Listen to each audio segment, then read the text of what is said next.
माझं सोलापूर न्यूज मध्ये आपल्या सगळ्यांचं स्वागत. मंगळवेढ्यामध्ये छत्रपती शिवरायांच्या शिवजयंतीच्या निमित्तानं इथं उत्सव मोठा पार पडतो. त्या निमित्तानं आज उद्घाटन पहिलं आहे. 19 फेब्रुवारीपर्यंत तो कार्यक्रम चालणार आहे.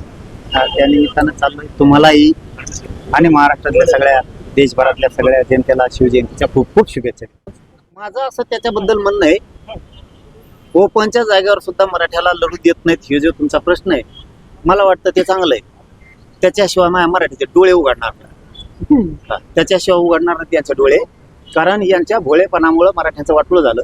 इथून पाठीमागं 1967 पासून आतापर्यंत दिलेलं आरक्षण, 1994 ला दिलेलं आरक्षण, त्यावेळेस सुद्धा यांनी शासनातल्या आणि प्रशासनातल्या दोन्हीतल्या जागा घेतल्यात. ओबीसीच्या पण, ओपन मध्ये येऊन पण आणि वेगळा प्रवर्ग तयार करून पण यांनीच जागा घेतल्यात. मराठ्यांना त्यावेळेस कळलं नाही. उदाहरणार्थ आम्हाला ओपन 50% जागा आहेत, यांनी तिकडे 52% आरक्षण यांना, त्यातल्या 52% जागा खाल्ल्या. तिकडून सोडून दिलं, ओपन मध्ये 30% खाल्ल्या, म्हणजे आम्हाला 20% राहिल्या. आमचे पोरं नोकऱ्यात शिक्षणात याच्यामुळे गेले नाही. आताच आमच्या लोकांत आता डोकं उघडायला लागले.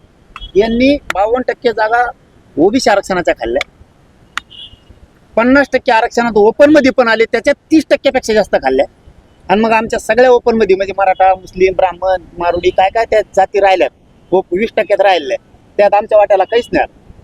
म्हणून आमची वाताहत आणि वाटोळं जे झालं ना, त्यामुळे झालेलं आहे. आता आमच्या आता लक्षात आलंय, आपल्याला जागा शिक्षणातल्या नोकऱ्यातल्या कमवून मिळाल्या नाही. समाजाने विचार करायला पाहिजे पुढच्या काळात सुद्धा. आपलं शेवटी आपलं असतं, दुसरे कामाला येत नाहीत. इथून पाठीमागं झालेल्या चुका किंवा इथून पुढं तरी भरून काढा. पुन्हा पुन्हा तेच करून आपल्या लेकरा बाळाचं 6 कोटी जातीचं वाटलं नका करू. वेळ प्रसंगी समजून घेत जा. आरक्षणाला विरोध करणारा कोण? ती जर गोड बोलला तर त्याला निवडून आणायचं. निवडून आलो पुन्हा तो जातीच्या लेकरा बाळाच्या भविष्याच्या मुलक्यावर पाहिजे. आपला कोणत्या का पक्षाचा असे ना, विचार करून आपला निवडून आणायचा, जेणेकरून आपल्याला बळ होतं. विरोध करणारा तुम्ही जर निवडून आणलं तर पुन्हा पुन्हा तो आपल्या जातीला त्रास असतो. तुमच्या इकडे झालंय म्हणून ऐकायला मिळालं, आमच्याकडे असं नाही झालं. आमच्याकडं मुलक्या टंगड्या वर केल्या तर मुलगा खाली केलं.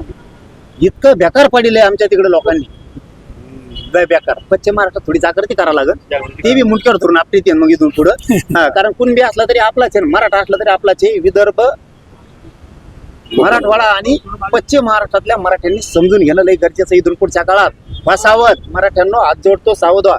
लेकरं शिकवा, आरक्षण घ्या, मोठे करा, त्यांना नोकरीत जाऊ द्या, शिक्षणात जाऊ द्या. आणि कुठं आपलं उभं राहिलं तर एक विचारानं मतदान करून पाठी जा. हिंडताना कोण करताय ना, पण मतदानाच्या दिवशी वाटलं पाहिजे त्यांना. बेकार जात झाली आता ही मराठीची. दुसऱ्याचं कवर गुणगान एवढे चटक भर मतदानावर सुद्धा ते एखाद्यावर आपल्याला पाडी देत. त्याला ध्यानात ठेवायचं आयुष्यभर. याने आपला पाडला होता, याला आता मुलक्यावर टाकाय. माझं सोलापूर न्यूज या यूट्यूब चॅनलला सबस्क्राईब करा आणि बेल आयकॉन प्रेस करायला विसरू नका.